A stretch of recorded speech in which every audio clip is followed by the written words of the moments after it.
Hi అండి. ఈరోజు మనం జీడిఎస్లో పోస్టులు వచ్చాయండి. జీడిఎస్ అంటే ఏం లేదండి, గ్రామీణ్ డాక్ సేవ 2024కు సంబంధించి నోటిఫికేషన్ ఇచ్చిందండి.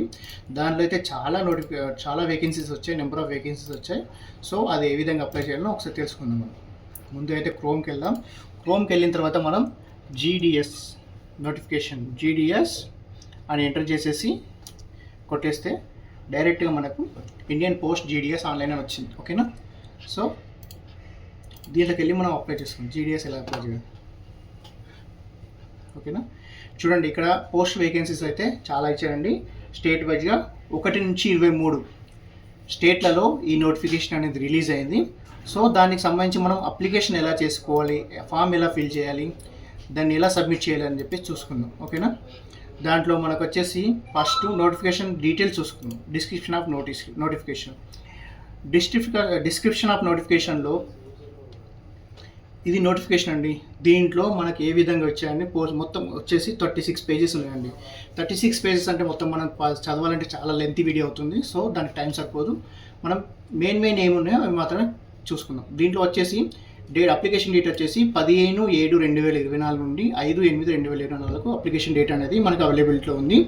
దాని ఎడిట్ అండ్ కరెక్షన్ ఏమైనా తప్పులు కానీ ఉంటే దాంట్లో ఎడిట్ చేసుకోవడానికి మనకు 6వ తారీఖు 8వ నెల నుంచి 8వ తారీఖు 8వ నెల వరకు మాత్రం టైం ఇచ్చారు. అంటే 2 days మనకు కరెక్షన్ డేట్ టైం ఇచ్చారు. ఓకేనా? ఇంకా తర్వాత చూసుకుంటే దీంట్లో మనకు ఏజ్ ఎంత లిమిట్ ఉంటుంది, ఇంకా పోస్టులు ఏ విధంగా ఉన్నాయి. దీంట్లో వచ్చేసి కేటగిరీ బీపీఎం, ఏబిపిఎం డాక్ సేవ. ఓకేనండి?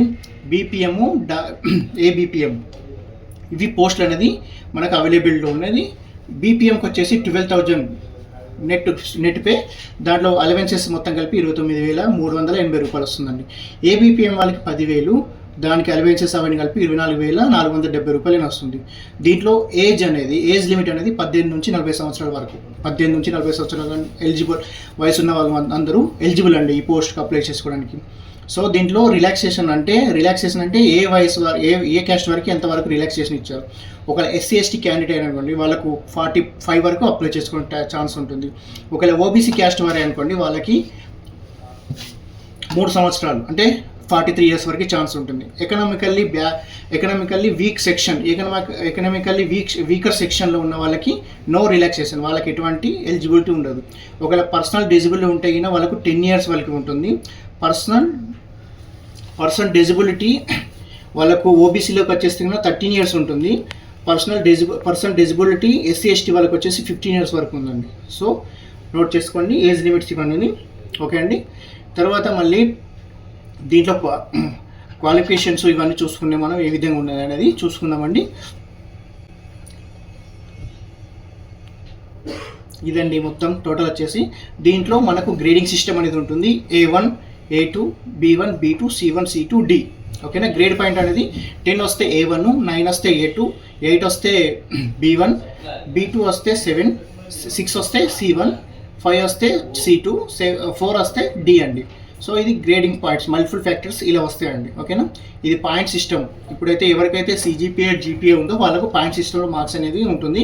వాళ్ళకు గ్రేడింగ్ సిస్టమ్ ఉంటుంది. A1, A2, B1, B2, C1, C2 అని చెప్పేసి. సో దాంట్లో D వరకు ఉంటుంది పాయింట్ సిస్టమ్. మళ్ళొకసారి చూడండి, 40 వరకు వస్తే వాళ్ళకు D అండి, 50 వరకు వస్తే C2, 60 వరకు వస్తే C1, 70 వరకు వస్తే B2, 80 వరకు వస్తే B1, 90 వరకు వస్తే A2, 100/100 వస్తే A1 అండి.